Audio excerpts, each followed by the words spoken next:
ہم سب صحیح تعلیمی اداروں کی تلاش میں رہتے ہیں۔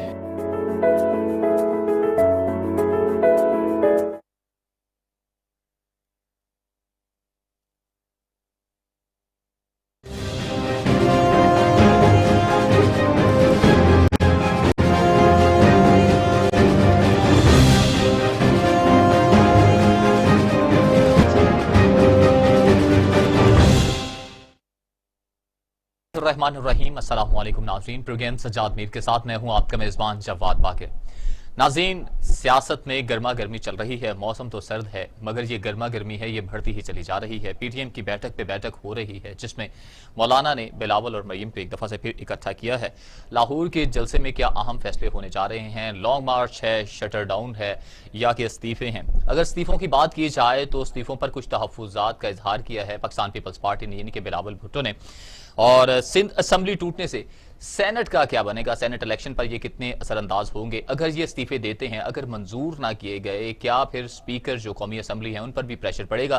اسی صورتحال پر آج گفتگو کا آغاز کریں گے پروگرام کا۔ ہمارے ساتھ پاکستان کے نامور دانشور، کالم نگار، تجزیہ کار سجاد میر صاحب اسٹوڈیو میں موجود ہیں۔ سجاد میر صاحب، آپ کو وارم ویلکم کرتے ہیں۔ سجاد میر صاحب، سب سے پہلے بہت سی باتیں آپ سے کرنے والی ہیں پی ڈی ایم کے حوالے سے، خاص طور پر کہ جو ایک گرما گرمی بنی ہوئی ہے، استعفوں کی کیا صورتحال دیکھ رہے ہیں؟ اصل میں ایک تو لوگ شروع سے ہی ایک شک کا اظہار کرتے تھے کہ پاکستان پیپلز پارٹی استعفیٰ نہیں دے گی، کیونکہ ان کی ایک صوبے کی حکومت ہے، وہ اس سے کیوں دستبردار ہوں۔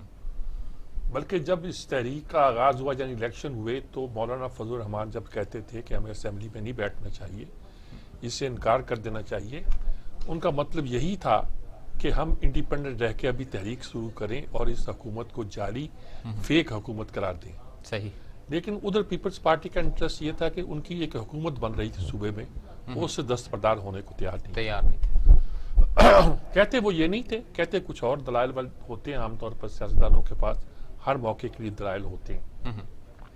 اب بھی لوگ تواتر کے ساتھ کہہ رہے تھے کہ پیپلز پارٹی جو ہے وہ سندھ سے استعفے نہیں دے گی۔ یہ کہا جاتا تھا کہ ہو سکتا ہے کہ وہ وفاق سے استعفیٰ دے دے لیکن صوبے سے استعفیٰ نہیں دے گی، اپنی حکومت وہاں قائم رکھے گی، اور جب اپنی حکومت وہاں قائم رکھے گی تو سینٹ کے انتخابات پر تو پھر اس کا اثر نہیں پڑے گا نا؟ نہیں پڑے گا، بالکل، کیونکہ سینٹ کے انتخابات کے لیے تو صوبے کی اسمبلی کا ٹوٹ جانا ہی بالکل ضروری ہوتا ہے۔ وہ ہوں گے تو انتخابات ہونا بڑا مشکل ہو جائے گا کہ ایک اسمبلی جو ہے وہ موجود ہی نہیں ہے، یا اس کا کوئی وجود ہی نہیں ہے۔ تو ساری باتیں تھیں جس کو پیش نظر رکھتے ہوئے جب یہ کہا جاتا تھا تو لوگ کہتے تھے پیپلز پارٹی استعفیٰ نہیں دے گی۔ اور میرے خیال میں مسلم لیگ نون نے بڑا اچھا کارڈ کھیلا کہ انہوں نے سب سے پہلے اعلان کر دیا کہ اپنے استعفے دے دو اور مولانا فضل الرحمان کو دے دو۔ مطلب یہ تھا کہ ایکسپوز ہو جائے گا کہ ایسا کہا جاتا تھا کہ شاید مسلم لیگ کے لیے اپنے کارکنوں کو استعفے کے لیے تیار کرنا آسان نہ ہوگا۔ انہوں نے یہ کہہ کر اور پھر مریم نے تقریر کر کے کہ جو استعفیٰ نہیں دے گا اس کا گھراؤ کیا جائے گا وغیرہ وغیرہ، یہ کہا گویا مسلم لیگ کی قیادت تلی ہوئی ہے لڑائی لڑنے میں۔ اس دن تو چونکہ میٹنگ ہو رہی تھی وہاں کوئی نہیں بول سکا، زرداری بلاول خاموش رہے، زرداری صاحب نے خطاب بھی کیا، ساتھ بھی دیا، لیکن لوگوں کو یقین تھا کہ آخری وقت پہ آ کے کچھ نہ کچھ ہو جائے گا۔ مولانا فضل الرحمان خود کر چکے ہیں، جب مشرف کو ایک طرح کی ایکسٹینشن دینے کا مسئلہ تھا، اس کو صدر دوبارہ منتخب کیا جانا تھا، تو طے ہوا تھا کہ اسمبلیوں سے استعفے دے دیے جائیں گے، نہیں دیے۔ پیپلز پارٹی نے صرف بائیکاٹ کیا دیا، یعنی گویا وہ بھی ان کا ووٹ چلا گیا، اور انہوں نے جو تھا وہ جب بل آیا تو انہوں نے بائیکاٹ کر دیا، جس کا مطلب ہے کہ ایک بہت بڑی ووٹ تھے وہ باہر چلے گئے، اور یہ جو تھے اپنے فضل الرحمان یہ لیت و لال کرتے رہے اور صوبائی اسمبلی سے سینٹ کے الیکشن کرانے کے بعد استعفے دینے پر آمادہ ہوئے۔ یہ ان کا اپنا ریکارڈ ہے۔ اب اس پر آج جب بلاول نے یہ کہا ہے کہ ہم اپنی سینٹرل ایگزیکٹو کونسل کو بلائیں گے، تو اس کا مطلب یہی ہے کہ وہ ابھی آہستہ ڈھونڈ رہے ہیں۔ پھر اعتزاز احسن ایک الگ طرح سے گفتگو کر رہے ہیں، یعنی کہ جیسے مفاہمت کی طرف۔ ہاں نہیں، مفاہمت نہیں ہے، وہ الگ طرح سے گفتگو کر رہے ہیں۔ اعتزاز احسن وہ ایک تو خیر وہ ان کا یہ جلسوں کے بارے میں اپنا ایک رویہ ہے، وہ نہیں چاہتے کہ کورونا پھیلے اور یہ سیف نہیں ہے، اس لیے وہ اپنے آپ کو، وہ تو سوائے شکیل الرحمان کے کیس میں 2 بار آنے کے وہ گھر سے باہر نہیں نکلے۔ بلاول نے بھی تو کہہ دیا نا کہ استعفوں کے متعلق اعتزاز احسن سے موقف لیں گے ہم اپنا۔ میں وہی تو کہہ رہا ہوں میں کہ انہوں نے اب جو اعتزاز احسن کا نام لیا اور کہا کہ اس کا مطلب ہے کہ وہ کوئی آڑ ڈھونڈنا چاہتے ہیں، اگر استعفوں سے بچنا پڑے۔